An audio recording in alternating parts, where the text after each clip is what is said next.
tu prennes un petit moment dans la méditation, pendant ces instants, tu médites, tu disposes ton cœur, tu disposes tes pensées, afin que la parole de Dieu qui sort ce soir soit une bienfaisante rosée pour toi. Que la parole de ce soir soit une parole d'instruction, une parole d'édification, une parole qui va transformer ta façon de marcher avec le Saint-Esprit.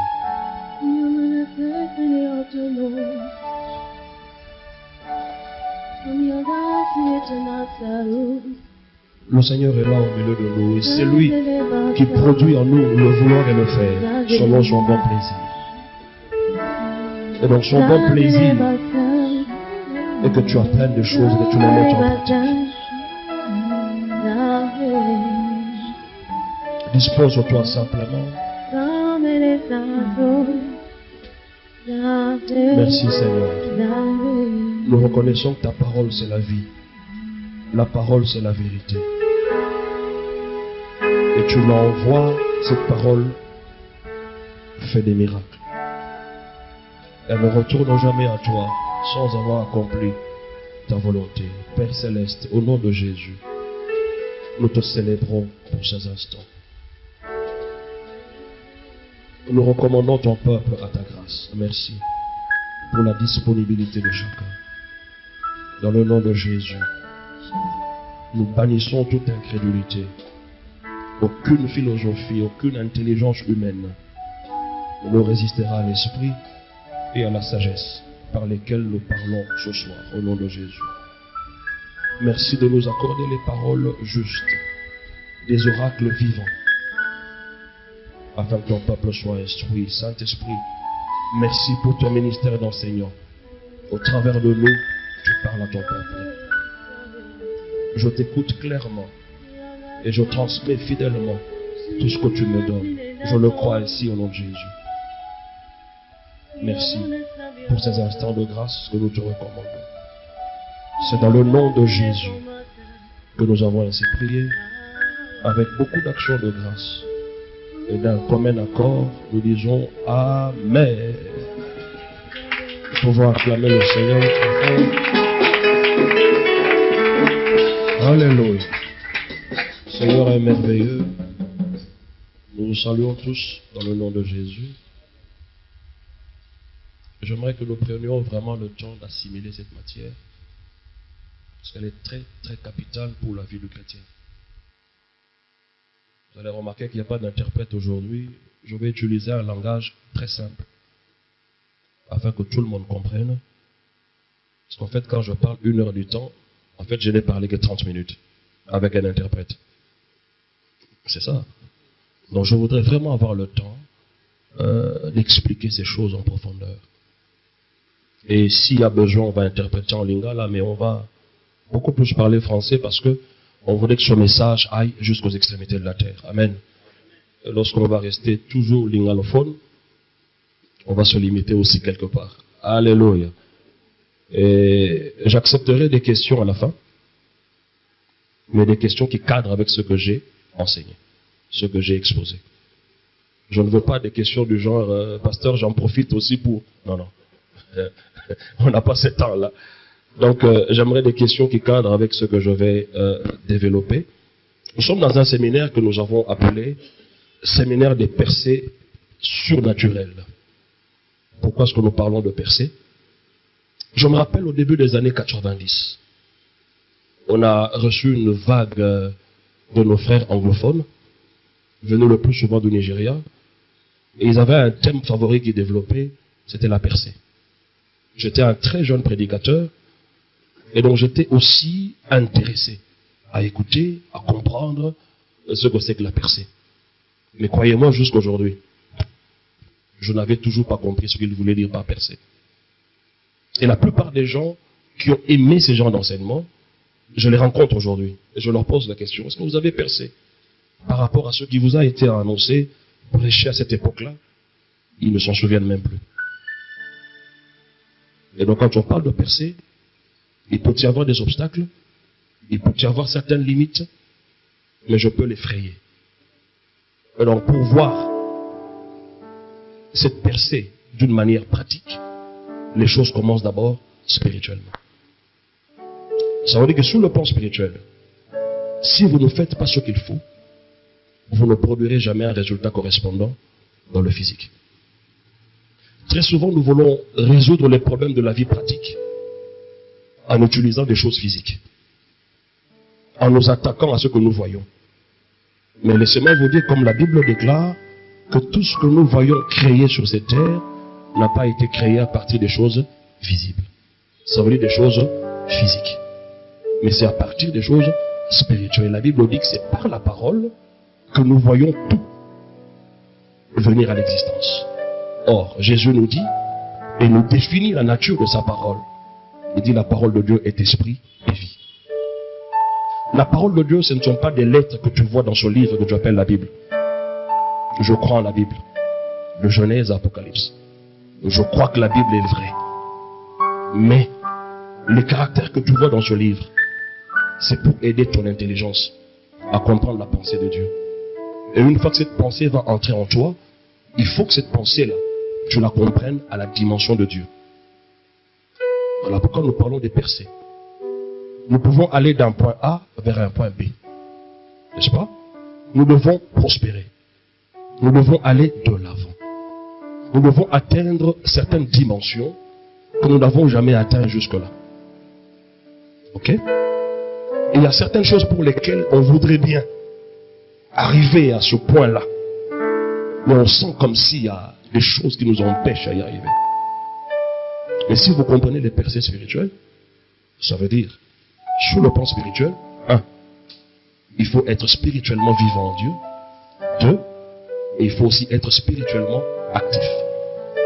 Donc il ne suffit pas seulement d'être né de nouveau, ok, mais il faut aussi que cette nature avec laquelle tu es né, que tu sois actif là-dedans. Il est normal qu'un enfant qui naisse d'une famille apprenne au bout de 7, 8, 9 mois à marcher, n'est-ce pas? S'il ne marche pas, ce n'est pas normal.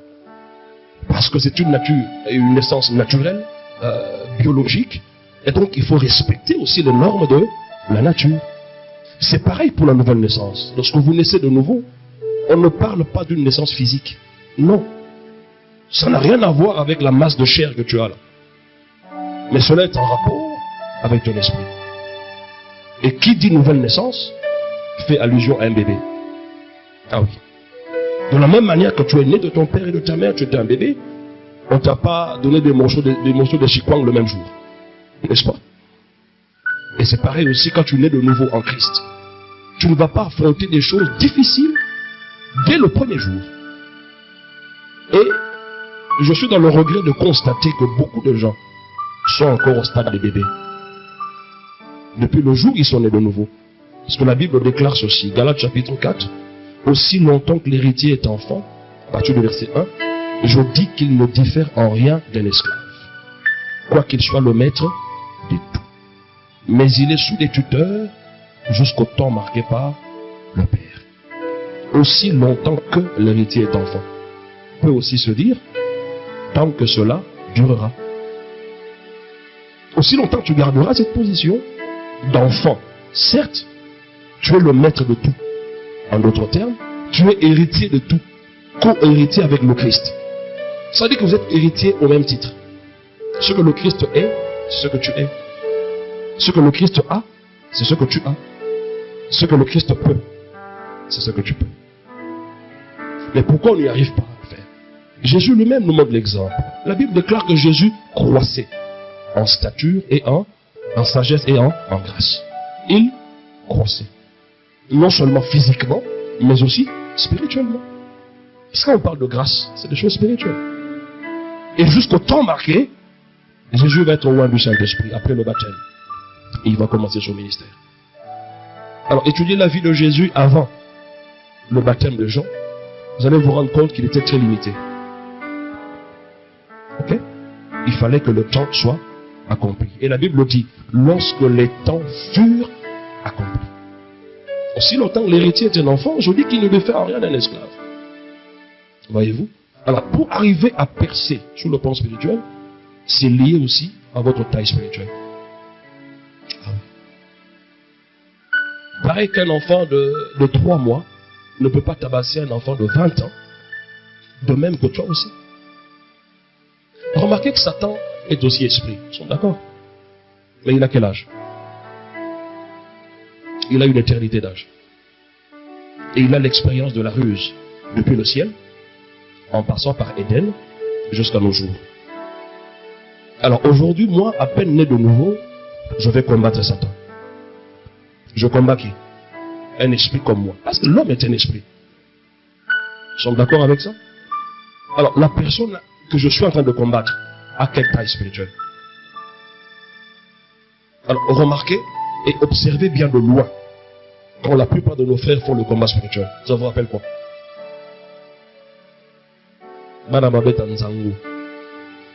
Na Puki, na Pandi, na Kagi, il n'y a que ça. Il n'y a que ça.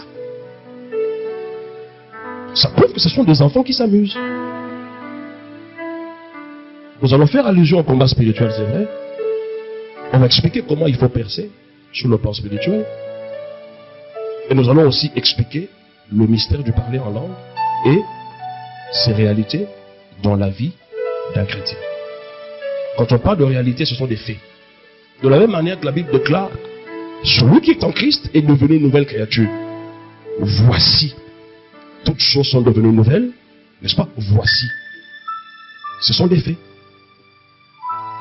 Vous ne pouvez pas prêcher un christianisme équilibré sans avoir reçu la révélation de l'homme intérieur. Parce que la vie chrétienne commence dans l'esprit de l'homme. Pas dans l'âme, encore moins dans le corps. Du reste, le corps que tu vois là, il va se retrouver dans une fosse.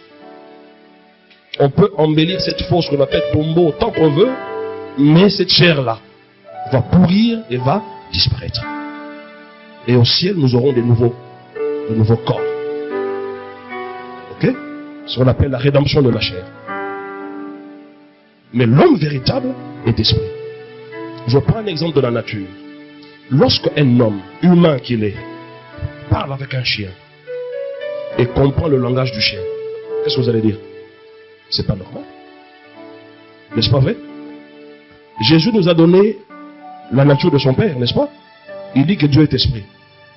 Et nous aussi, nous sommes des esprits. Nous avons une âme et nous habitons un corps physique. Mais nous sommes des esprits.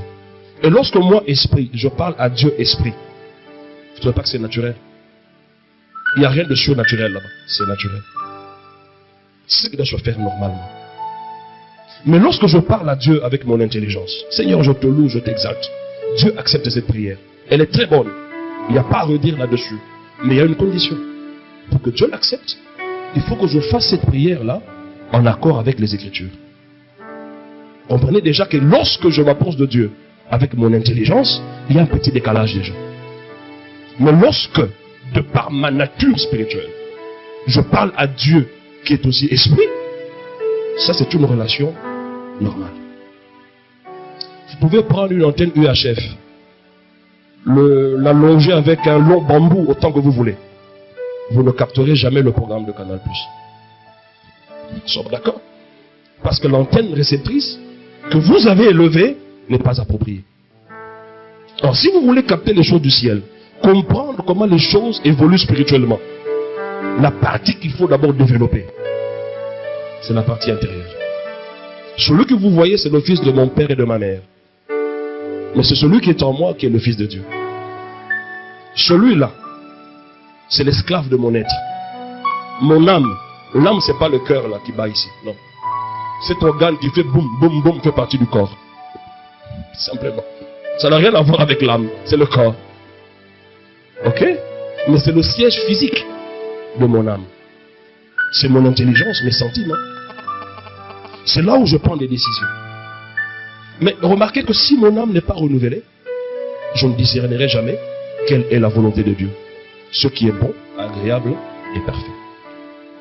Mais cependant, mon esprit, né de nouveau, a besoin de prendre de la taille spirituelle. Amen. Alors, s'il faut introduire davantage cet enseignement, particulièrement sur le parler en langue et ses réalités dans la vie du chrétien, je vous dirais qu'il est pratiquement impossible de parler de la prière en langue dans la vie d'un chrétien dans son entièreté. Pourquoi c'est impossible? Parce que ce sont des mystères. C'est pratiquement impossible. Et nous ne pourrons pas non plus parler de tous les avantages liés à cette pratique. Pourquoi? Parce que ce sont des mystères. Chacun en pratiquant va expérimenter des choses. Alors, je pense que l'expression parler en langue est dans la Bible. Tout lecteur de la Bible ne peut pas me contredire là-dessus. Que l'expression parler en langue est dans la Bible. Jésus en a témoigné, ses apôtres en ont témoigné. Même l'Ancienne Alliance a prophétisé là-dessus. On va voir les versets. Alors, lorsque quelqu'un te dit qu'il ne croit pas au parler en langue, ça n'engage que lui. Ou bien quand il dit que ça n'existe pas ces choses-là, ça n'engage que lui. Je voudrais ici que nous n'abondions pas dans les témoignages des hommes. Ok? 1 Jean chapitre 5 verset 9 nous dit que le témoignage de Dieu est plus grand que le témoignage des hommes. Alors avant d'accepter toute forme de témoignage ou d'accepter toute forme de ruse de Satan autour de l'expression parler en langue, je crois qu'il faut juger cela en fonction de ce qui est écrit. C'est très important. Parce que vous savez qu'il y a beaucoup de gens qui ont arrêté de prier en langue parce qu'on leur a dit que les démons parlaient en langue. Vous savez ça? Et il y a des gens qui s'y attachent. Ils n'ont aucun verset pour prouver ça. Aucun. Mais ils n'ont qu'un témoignage. Nous avons ça, la délivrance. Maintenant, pendant la délivrance, maintenant les démons ont parlé en langue. Témoignage. Qui a parlé? Démon. Démon a déjà dit la vérité quand? Alors, je pose une question. Il y a combien de faux pasteurs aujourd'hui? Il y a combien de faux miracles aujourd'hui? Est-ce pour autant qu'on arrête de devenir pasteur? Le nombre ne fait que s'ajouter. Est-ce pour autant qu'on arrête d'aspirer au miracle? Parce qu'il y a des faux miracles? Et pourquoi pour le parler en langue, c'est comme si Dieu n'a jamais dit dans sa parole, n'interdisez pas de parler en langue. C'est comme si on n'a jamais dit ça. Alors il y a autant de questions qu'on peut poser autour de cela. Est-ce que le parler en langue est biblique? Oui, parce que je le vois. Écrit? Non. Dans la parole de Dieu. Est-ce que tout chrétien peut-il parler en langue? On va voir ça. Est-ce que les langues sont une expérience unique des apôtres de Jésus le jour de la Pentecôte? Ou bien les langues sont d'actualité? On va donner des versets pour justifier cela. Est-ce que lorsqu'on parle en langue, il faut à tout prix interpréter? On va répondre avec des versets. Est-ce que dans une assemblée de l'église, tout le monde peut-il parler en langue? On va donner des versets. Je ne voudrais pas me baser sur des témoignages, mais je veux me baser sur les Écritures. Et je pense que notre foi, bibliquement parlant, n'est pas fondée sur les témoignages, mais fondée sur la parole. La foi vient de ce qu'on entend. Et ce qu'on entend vient de la parole, qui est le témoignage de Dieu. Pas les témoignages des hommes. Est-ce que tout le monde peut-il parler en langue en même temps? Ou bien ça vient et ça part? On a développé tout un tas de théories sans tenir compte de ce que la Bible déclare. Et vous voyez des gens se lever. J'ai eu encore un témoignage aujourd'hui où quelqu'un qui dit que le parler en langue aujourd'hui, c'est pour les apôtres ouins. C'est ça? Hein? C'est pour les saints apôtres de Jésus. Donc si tu n'es pas apôtre, mais moi je vais retourner seulement dans la parole de Dieu. Il y a des gens, on appartient tous à une église locale ou une communauté donnée, n'est-ce pas? Nous tous. Il y a certaines communautés où on n'accepte pas ça. On n'accepte pas. Ça n'engage que je respecte leur position. Et quand je me retrouve dans cette assemblée-là, je ne parlerai pas en langue. Tout comme il y a des assemblées où on vous dit qu'une femme ne peut pas venir sans mouchoir de tête. Et quand je suis dans cette assemblée, même quand je viens avec maman Karine, elle met un mouchoir de tête. L'essentiel est que l'évangile soit prêché. On ne va pas rester sur des petits débats de rien de tout qui ne nous unissent pas et qui nous divisent. Je pense humblement et sincèrement qu'après plus de 2000 ans de l'existence de l'Église, les débats tels que parler en langue, est-ce biblique ou non, devaient déjà finir. Ah oui. des débats autour du fait comment un homme doit être sauvé. Ça doit déjà finir. Après plus de 2000 ans, il y a des gens à l'église, après autant d'années, qui se posent encore des questions. Est-ce que je suis sauvé? Le jour où je vais mourir, j'irai au ciel. Et dans ces assemblées-là, vous voyez des chorales qui chantent. S'adressant à l'église, ça veut dire ceux qui sont nés de nouveau. Ils chantent et ils disent, ne komita la malamu. Est-ce que kokota, to kokota te. Pona kokota o, ezali pasi. Maintenant, quand tu donnes ces choses-là, on est sauvé comment? Par ses efforts. Sous-entendu, vous donnez un message lié sur les œuvres. Alors qu'on est sauvé par la grâce, au moins de la foi. Vous savez, le grand problème du salut, c'est quoi? Parce que l'homme n'a pas participé au salut. Et comme son intelligence sait que je n'ai pas participé au salut, à un moment donné, il se rend compte comme s'il n'était pas sauvé. C'est ça le problème. Mais si tu avais payé un prix, tu montes à Manguengue, tu descends. Tu vas à l'Ozizi, là, tu descends. Tu fais le tour de Kinshasa à pied, et puis tu rentres à l'église. Dieu dit, ok, tu es sauvé. Personne ne peut t'enlever cette assurance. Et c'est un des grands problèmes de l'église. Accepter les choses de Dieu par la foi. C'est pareil pour le parler en langue. Je respecte tout à fait la position de chacun. Mais, je pense que les Écritures doivent témoigner. Alors toutefois, les quelques aspects de la prière en langue que nous allons étudier dans cet enseignement nous permettront de comprendre le bien fondé de ce thème. Alors avant tout, il faut savoir que le parler en langue n'est pas un but. Okay? C'est pas un but. Mais c'est un moyen. C'est un outil, c'est un instrument. Ce n'est pas un but. On va expliquer ces trois termes-là, afin que tu comprennes bien. Que le parler en langue n'est pas en soi une finalité. Non. Et tu dois comprendre une chose. C'est que le parler en langue ne nous est pas donné, je veux dire individuellement, parce que j'aurais atteint un certain niveau dans l'église. Je suis maintenant diacre ou ancien.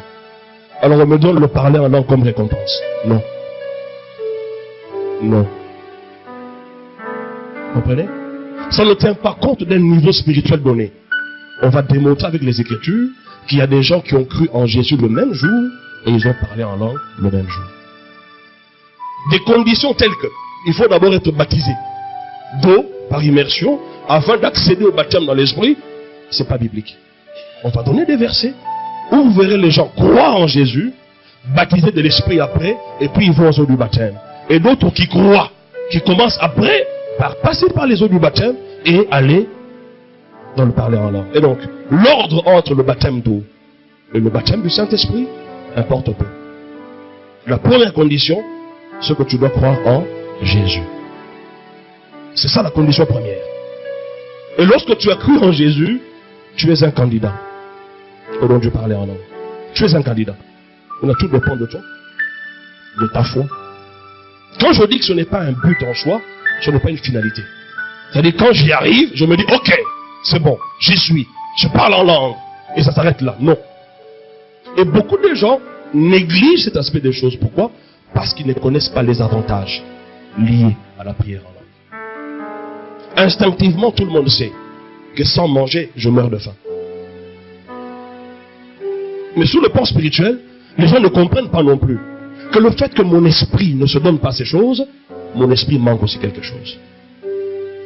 À titre d'exemple, il est écrit clairement que celui qui parle en langue ne parle pas aux hommes. Il parle à Dieu. Et c'est un esprit qu'il dit des mystères. Et on dit encore, celui qui parle en langue s'édifie lui-même. Dans la version parole vivante, il est écrit ceci, les langues de prière ne profitent qu'à celui qui la parle. Ça veut dire qu'il y a un avantage, il y a un profit lié à la prière en langue.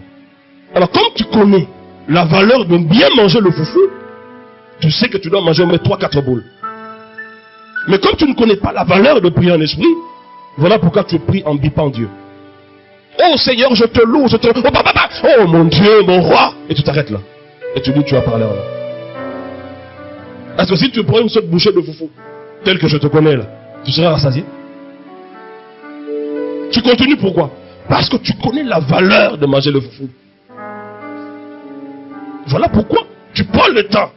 Jusqu'à ce que tu sentes que, non, j'ai atteint le seuil qu'il faut. C'est pareil aussi avec les choses de l'esprit.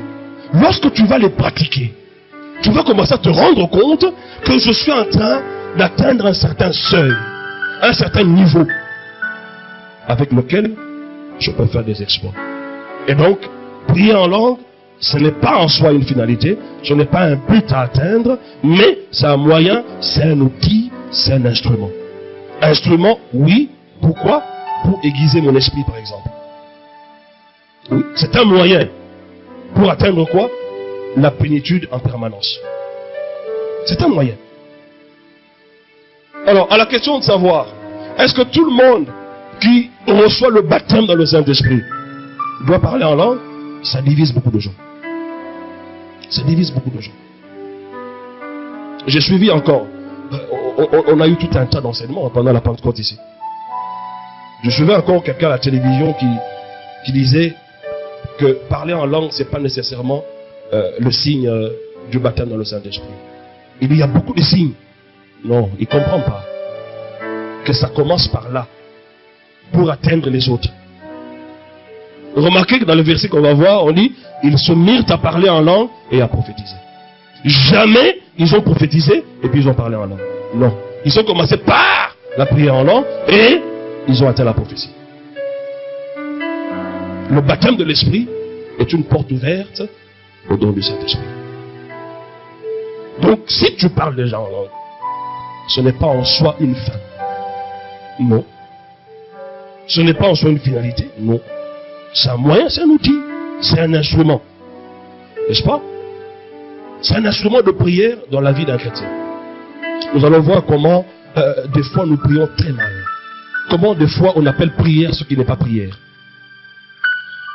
Souvent il y a des gens qui passent là. Quand on prie en langue, ils s'étonnent. Mais si ici, en passant, tu entends des gens en train de prier, tout le monde va dire quoi? Ils sont en train de prier. Mais maintenant, prenez ces prières-là, rentrons dans la Bible. Tu les trouves où? Tu les trouves où? Les choses que Dieu veut, le monde les acceptera toujours difficilement. Toujours difficilement. Quand vous passez là, vous entendez quelqu'un qui prie. Que le sang de Jésus coule ici, remplisse toute la salle, que ça coule, ça coule, ça coule, remplisse partout. Les gens vont dire quoi? Ils prient. Mais rentrons dans la Bible. Est-ce qu'on invoque le sang de Jésus à couler encore? Non. Ça coulait une et une seule fois. Et c'était amplement suffisant pour nous délivrer, pour nous racheter. Vous comprenez? Alors, pendant qu'on y est, invoquons aussi les meurtrissures de Jésus. Si on veut la question. On invoque les meurtrissures. On invoque. En fait, les gens ont l'image d'un liquide rouge qui a coulé. Non, ça n'a rien à voir avec un liquide. C'est l'expression d'une vie sacrifiée. C'est ça qu'on appelle le sang qui avait été versé. Ce n'est pas ça notre sujet. Mais je prends certains éléments que nous utilisons dans nos prières, mais qui ne sont pas prières. Mais lorsque les gens prient en langue, on invente tout un tas de choses pour nous décourager. Ah, sincèrement, moi je ne vais pas me décourager. J'ai été aussi très rationnel en ce qui concerne le parler en langue. J'ai beaucoup réfléchi avant de parler en langue. Mais quand ça s'est déclenché, j'étais seul dans ma chambre. Personne ne m'a imposé les mains. Seul dans ma chambre. Et ça s'est déclenché. J'y ai accédé par la foi. Et pendant que je me suis... j'ai pris plaisir à prier ainsi, un jour, je vais avoir un songe. J'étais dans un endroit, un monde bizarre, où je voyais des créatures bizarres. Et il y avait une très grande affiche là devant, tout le monde était concentré là. Et moi je venais, je me disais, mais c'est quoi sur cette affiche? Et lorsque j'arrive là, je vois mon visage. Et en dessous, au-dessus là c'est écrit wanted, c'est-à-dire recherché.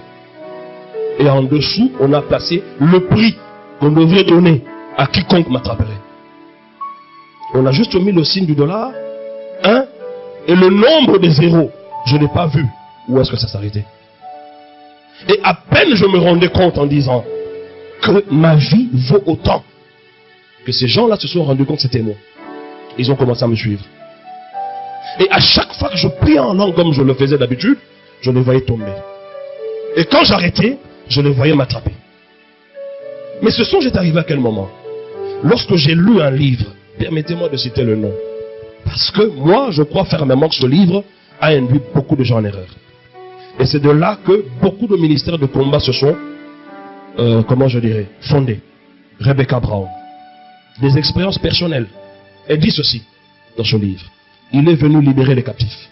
Elle dit, personnellement, je n'ai vu nulle part dans la Bible où tout chrétien peut prier en langue. Et pourtant, moi, on m'avait dit que c'est pour tout chrétien. Et ça crée un blocage net. Et lorsque j'ai arrêté pendant un temps, c'est alors que j'ai eu ce songe-là. Et depuis ce jour-là, tu peux dire tout ce que tu veux. Tu peux dire tout ce que tu veux. Je n'arrêterai pas. Parce que moi-même, j'ai eu ce songe-là. Dieu m'a montré clairement. Et laissez-moi vous dire une chose, mes frères. Dans le domaine du combat spirituel, on nous a donné autant d'armes. Et j'ai toujours posé la question. Nous en avons combien? Mais la plupart des chrétiens ne savent pas. Mais ils font le combat tous les jours. Quand vous lisez Ephésiens 6, il y a combien d'armes? On nous en a donné 7. 7? C'est pas 6. C'est pas 8. 7 armes. Parmi lesquelles nous citons. Mais tout le monde fait le combat. Vous devez connaître ça par cœur. Si on demande à un militaire quelles sont les armes que tu as, il va te les citer.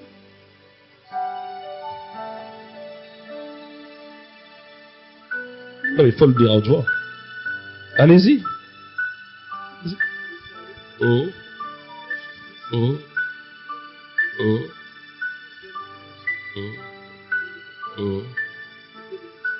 Ça s'arrête là. Ce sont les 6 premières, n'est-ce pas? Est-ce qu'il y a la prière là-dedans? Alors, comment utilisez-vous l'arme qu'on appelle la justice? Comment? C'est une arme. C'est une arme. Comment vous l'utilisez en pratique?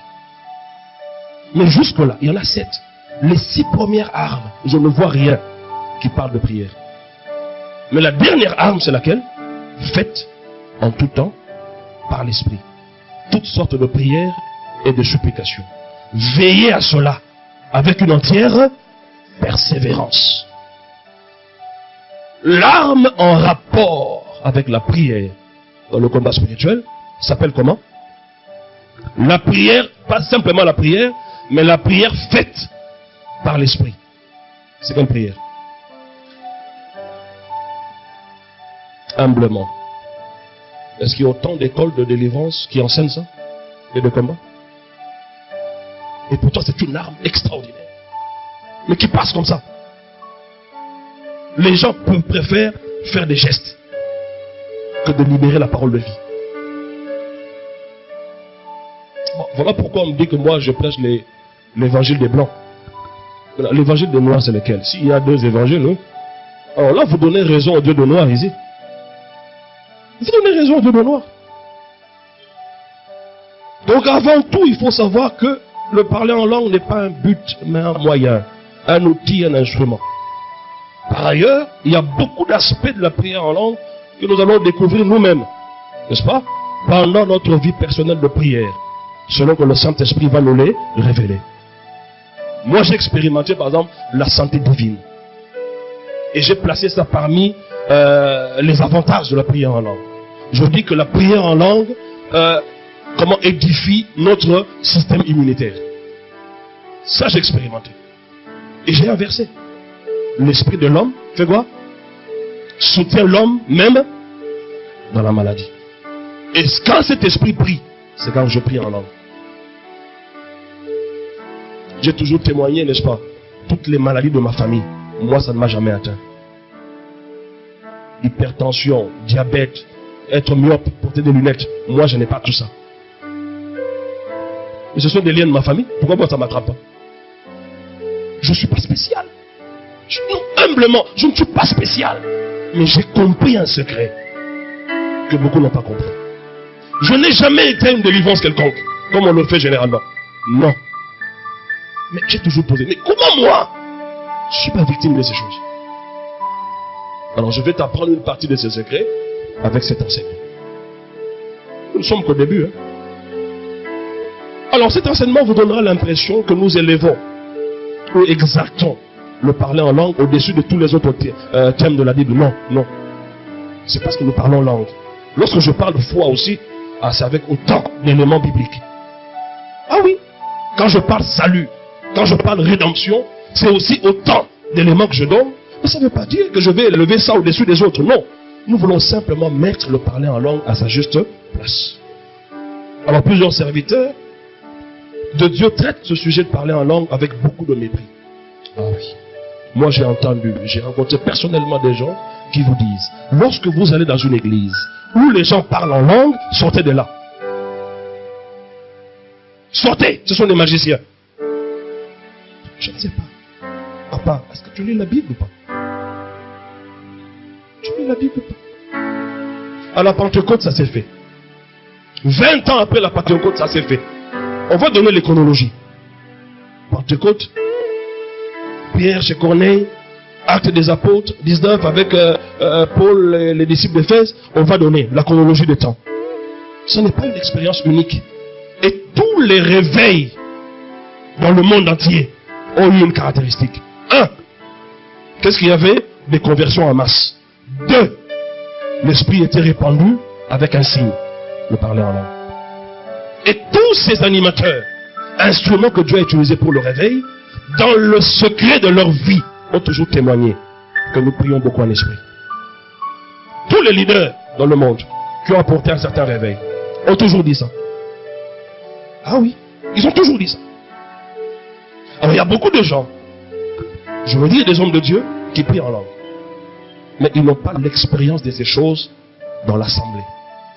Ils ne savent pas les communiquer à l'assemblée. Ils ne savent pas amener les gens à cela.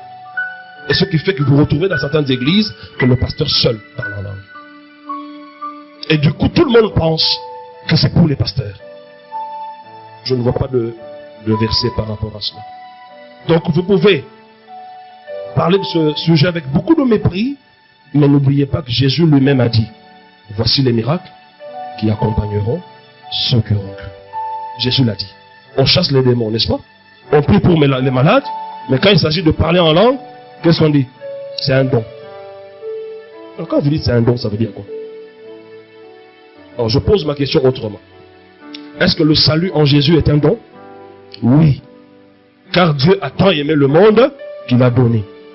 C'est un don qu'il a fait. Jésus est un don de Dieu. Le don de Dieu pour l'humanité. Pour le rachat, pour le salut de l'homme. Maintenant, ce don-là qui est Jésus, vous pouvez l'avoir comment? Il faut jeûner d'abord. Il faut d'abord beaucoup prier. Ou bien on y accède par la foi. Alors même quand vous dites c'est un don, ça ne veut rien dire. Un don de Dieu s'acquiert par la foi. Tu n'as pas de foi, c'est tout. Faut pas, cet argument, il ne faut même pas l'avancer devant les gens qui connaissent ce sujet. C'est très ridicule. Parce que les dons de Dieu s'acquièrent par la foi. Et cela est sorti de la bouche de Jésus. Et tout ce qui sort de la bouche de Jésus est important. Et n'oubliez pas non plus que quelle que soit votre opinion sur le parler en langue, l'opinion de Jésus est supérieure à la vôtre. Et la Bible conclut ceci dans le fameux chapitre. Là, on va plus s'attarder. 1 Corinthiens 14. Au verset 39. On conclut ceci. N'empêchez pas de parler en langue. N'empêchez pas de parler en langue. Donc, après avoir étudié attentivement 1 Corinthiens 14, 39, après avoir étudié attentivement beaucoup de versets autour de ce thème, moi je suis arrivé à la conclusion qu'il n'y a aucun verset qui interdit le parler en langue dans la Bible. Aucun. Cependant, si interdiction il y a, c'est lié au désordre dans cette pratique-là. Ah oui. Ah oui. Quand il y a désordre, il y a des versets qui disent, par exemple, taisez-vous. Taisez-vous ne veut pas dire ne parlez plus en langue. C'est quelque chose de momentané.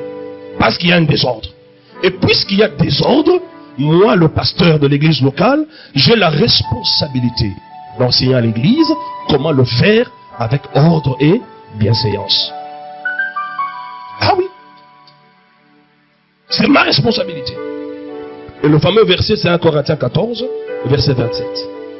1 Corinthiens 14, verset 27. Comme exemple, par rapport à ce que j'ai dit, qu'il n'y a aucun verset qui interdit de parler en langue dans la Bible. Cependant, si interdiction il y a, cela est lié au désordre dans la pratique du parler en langue au sein de l'assemblée locale. Exemple, 1 Corinthiens 14, verset 27. En est-il qui parle en langue, que 2 ou 3 au plus parlent, chacun à son tour, et que quelqu'un interprète. N'est-ce pas? Si vous comparez ce verset avec 1 Corinthiens 14, verset 2, qu'est-ce qu'on dit? Vous pouvez vérifier dans vos Bibles. Celui qui parle en langue ne parle pas aux hommes, mais à Dieu. Et c'est un esprit qu'il dit des mystères. Quand je parle à Dieu en langue, Dieu me comprend? Est-ce qu'il faut que je le lui interprète? Non. Mais ici, on ne parle pas de prière.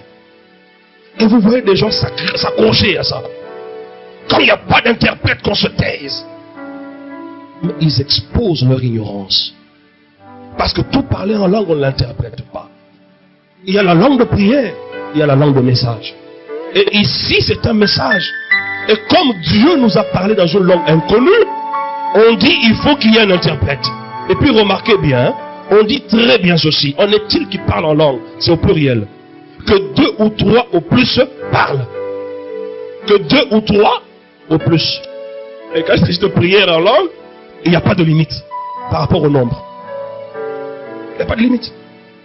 Ça prouve déjà qu'ici, il ne s'agit pas de prière. Que 2 ou 3 parlent chacun à son tour. Ce n'est pas que l'autre là-bas dit l'autre non, ça c'est le désordre. Quand ça se fait comme ça, faites-les taire. C'est ça que le verset dit.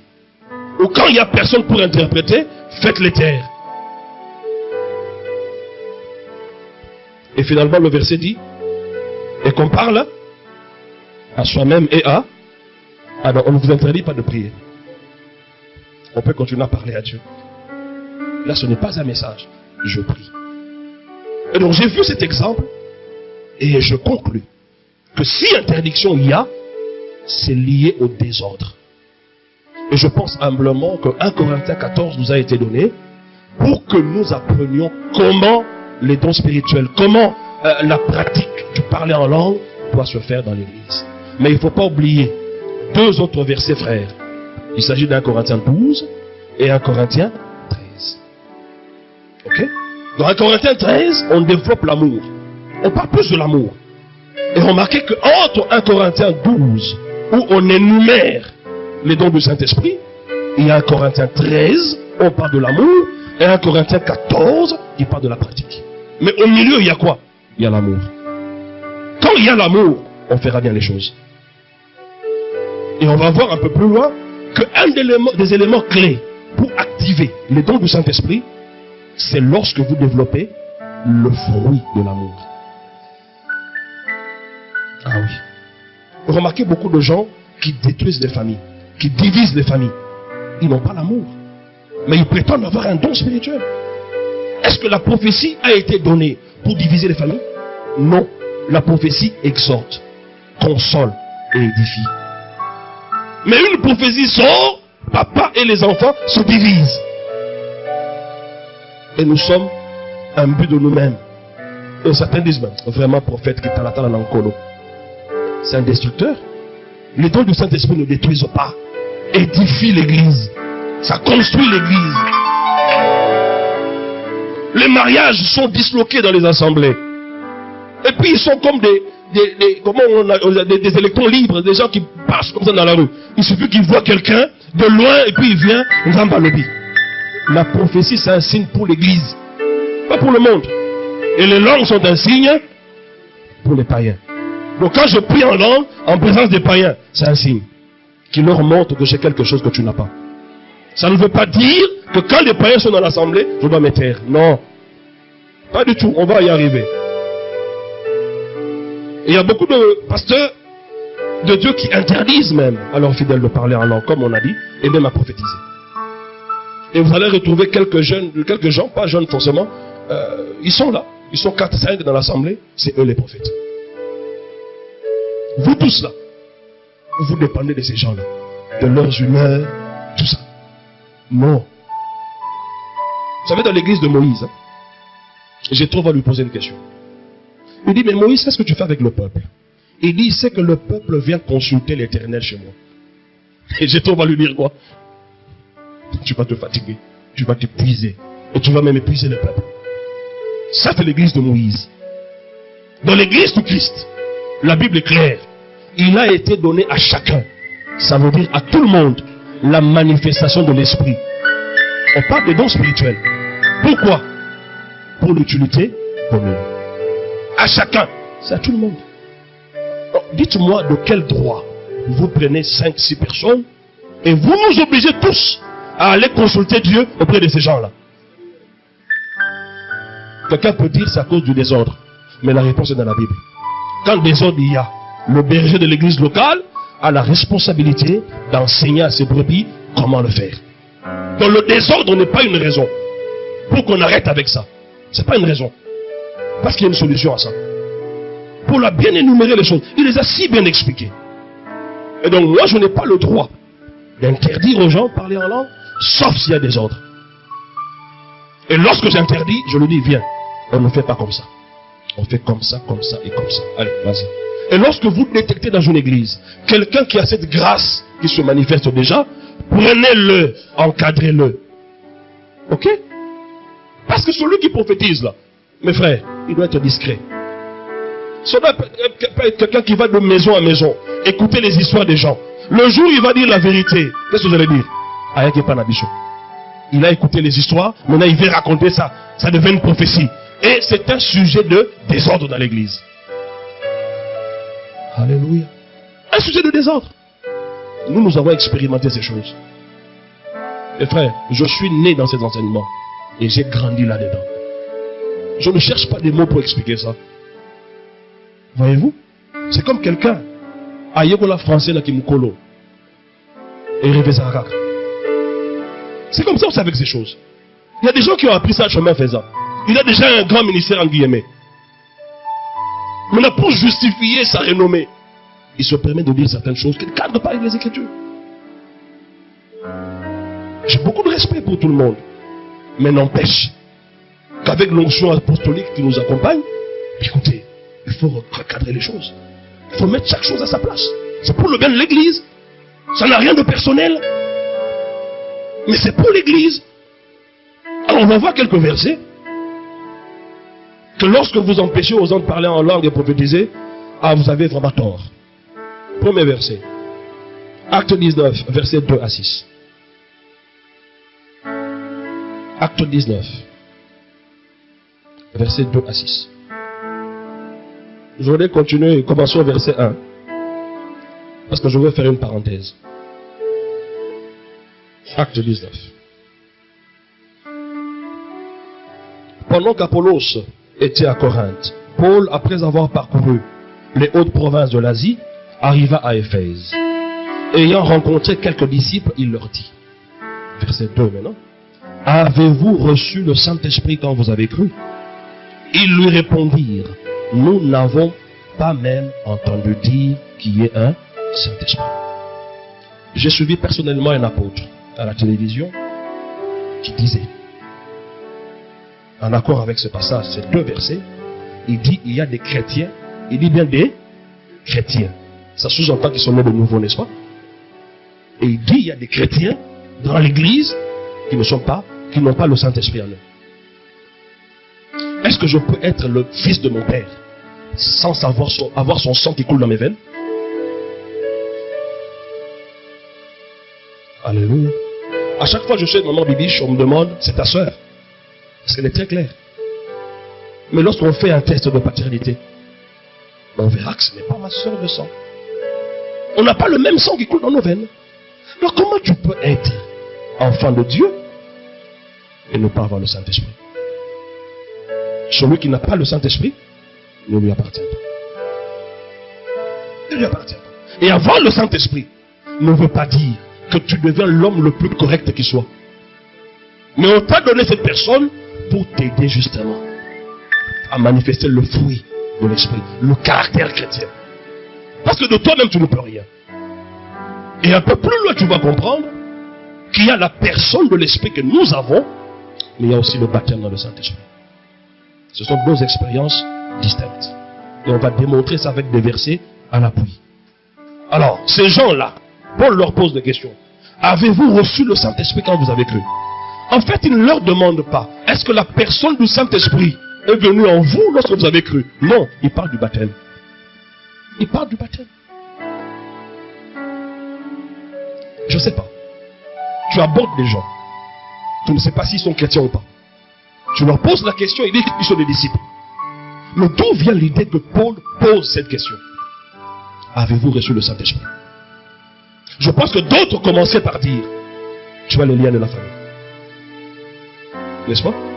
Non, moi je suis dans le modèle apostolique. Mais Paul commence par dire quoi? Est-ce que vous avez reçu le Saint-Esprit? Est-ce que vous avez été baptisé de l'Esprit quand vous aviez cru? Ils disent, nous n'avons même pas entendu dire qu'il y a un Saint-Esprit. C'était 20 ans après la Pentecôte. C'est autant qu'aujourd'hui. Après plus de 2000 ans. Il y a encore des chrétiens qui vous disent ces choses. Le baptême de l'Esprit, c'est quoi? Alors, je comprends pourquoi le réveil traîne le pas chez nous. Parce que ce sont des éléments fondamentaux du réveil. Ça traîne le pas. Et quand on parle de ces choses-là, on dit, voilà, yo, ça extrémistes. Il n'y a pas d'extrémisme ici. Nous sommes dans les Écritures. On y va petit à petit. Et au verset 3, il dit, de quel baptême avez-vous donc été baptisé? Ils répondirent, du baptême de Jean. Alors Paul dit, Jean a baptisé du baptême de repentance, disant au peuple de croire en celui qui venait après lui, c'est-à-dire en Jésus. En d'autres termes, tous ceux à qui Jean a apporté la bonne nouvelle, étaient-ils sauvés? Ou bien ceux qui sont passés par les eaux du baptême de Jean, étaient-ils sauvés? Non. Le baptême de Jean avait pour but de préparer les gens à croire en celui qui venait. Et lorsqu'il est venu, tout celui qui a cru est sauvé. Alors comment tu conditionnes le baptême d'eau comme condition de la nouvelle naissance? Il leur a expliqué, parce qu'eux dans leur, je me dis, dans leur raisonnement, comme ils ont été baptisés par Jean, ce sont des nés de nouveau. Paul leur dit non. Ça fait 20 ans que vous n'avez pas connu ces choses, mais laissez-moi vous expliquer. Jean, quand il baptisait, il vous préparait à croire en Jésus. Mais depuis que Jean est mort, Jésus a fait son ministère. La Pentecôte est arrivée. Jésus a été élevé, assis à la droite du Père. Même moi, Paul, qui n'était pas parmi les apôtres, je suis venu plus tard. J'ai eu l'information avant vous. Maintenant, vous devez croire en Jésus. Si le baptême de Jean devait continuer jusqu'à l'époque de l'Église, écoutez bien, le verset 5, sur ces paroles, ils furent baptisés au nom du Seigneur Jésus. Ah, ils ont eu le baptême d'eau. Non, le baptême de Jean était déjà tombé caduque. La dispensation avait changé. Maintenant, on baptise dans le nom de Jésus. Écoutez le verset 6. Lorsque Paul leur eut imposé les mains, le Saint-Esprit vint sur eux. Il parlait en langue et prophétisait. Donc c'est sur base de ces deux éléments-là, être baptisé de l'Esprit, parler en langue et aussi prophétiser, que nous allons démontrer que nous avons tort d'interdire aux gens de parler en langue et de prophétiser, parce que la Bible nous le recommande. 1 Corinthiens 14, verset 1. Il est écrit là-bas, 1 Corinthiens 14, verset 1.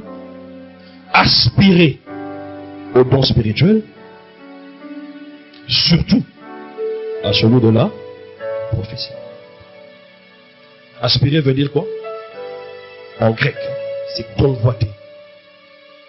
Est-ce que tu vois quand tu as la convoitise, des habits par exemple, tu es prêt à laisser tes enfants affamés pour que toi tu t'habilles bien, on voit que tu es bien. Tu es capable de prendre même l'argent du ménage pour acheter les habits. Les femmes, vous êtes là. Pourquoi? Parce que tu as la convoitise.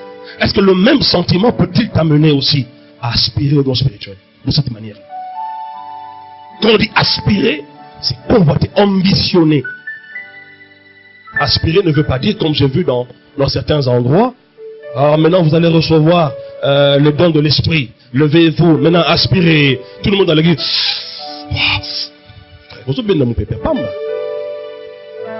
C'est désirer ardemment. Désirer ardemment. Je prends souvent l'exemple de Foufou. Parce que je connais, il y a beaucoup de badivores parmi nous ici. Hein? L'exemple de Foufou. Comment tu aspires à manger le foufou? Quand tu ne le manges pas, tu manges le riz 3 jours. Tu dis que tu as mal aux dents. Est-ce que tu comprends ça? Tellement que tu aspires à ça. Mais on prend le même sentiment pour les choses de l'esprit. Alors si la Bible nous recommande ainsi d'aspirer, pourquoi moi je dois t'interdire d'y arriver? Et remarquez bien, le verbe aspirer est à l'impératif. Donc, c'est un ordre. C'est un commandement. Non, c'est pas moi. C'est les Écritures. C'est un commandement. Aspirer. Nous sommes d'accord avec ça? 1 Thessaloniciens 5:20. 1 Thessaloniciens 5:20. La partie clé du verset dit: ne méprisez pas les prophéties. Mépriser est conjugué à quel temps? À l'impératif. Donc, c'est un commandement, c'est un ordre du Seigneur. C'est une obligation. 1 Corinthiens 14, verset 39. 1 Corinthiens 14, verset 39. Il est écrit ceci. 1 Corinthiens 14, verset 39. Ainsi donc, frères, aspirez au don de prophétie. Et n'empêchez pas. C'est pas moi. Aspirez et n'empêchez pas. C'est écrit, conjugué en quel temps? Impératif. Ordre. Commandement du Seigneur. Obligation. 1 Thessaloniciens 5:19. 1 Thessaloniciens 5:19. N'éteignez pas l'esprit. N'éteignez pas l'esprit. Comment je peux m'enflammer de l'esprit? Tu comprendras ça dans la pratique. Quand je prie en langue, je m'enflamme. Remarquez, ils furent remplis et se mirent. Il y a un secret là-dedans, on va expliquer cela. C'est que quand tu es rempli la première fois, tu peux maintenir cette plénitude au moyen de la prière en langue. Voilà pourquoi on dit c'est un moyen. C'est un instrument. C'est pas une fin en soi. Au travers de cela, tu peux atteindre d'autres dimensions. C'est un moyen. C'est pas une fin en soi. Donc n'éteignez pas l'esprit alors. Remarquez que tous les verbes qu'on a donnés ici comme exemple sont à l'impératif. Donc c'est un ordre, un commandement du Seigneur. Qui suis-je moi pour empêcher ça? Lorsque Jésus dit allez et faites de toutes les nations des disciples, on appelle ça quoi? Ordre suprême. Là aussi, c'est un rapport avec le Saint-Esprit. Et la personne de la divinité qui est avec l'Église, c'est qui? Et donc, si vous ne savez pas marcher par l'Esprit, l'Église ne va pas évoluer. L'Église ne va pas évoluer. Vous pouvez faire tout ce que vous voulez. Parce que le Saint-Esprit est là. Et pour qu'il marche avec vous, vous devez comprendre le but pour lequel il est venu. Le Saint-Esprit, quand il viendra, il ne parlera pas de lui-même. Mais il prendra de ceux qui l'auront entendu auprès de Jésus et vous l'annoncera. Et toutes ces choses, quand vous étudiez les évangiles, Jésus en a parlé. Mais dans les épîtres, les apôtres nous les développent. Et nous donnent beaucoup plus de lumière par rapport à certaines choses dont Jésus a parlé, mais pas avec beaucoup trop de détails. Lui-même a dit, j'ai beaucoup de choses à vous dire. Mais vous ne pouvez pas les porter maintenant. Mais lorsque le Saint-Esprit viendra, il vous annoncera toutes choses. Et vous conduira dans toute la vérité. Il s'adressait aux apôtres. Et le message que les apôtres nous ont donné, le message clé pour l'Église, ce sont les épîtres. Et les épîtres sont de moins en moins prêchés à l'Église. Toujours l'ancienne alliance. Je crois.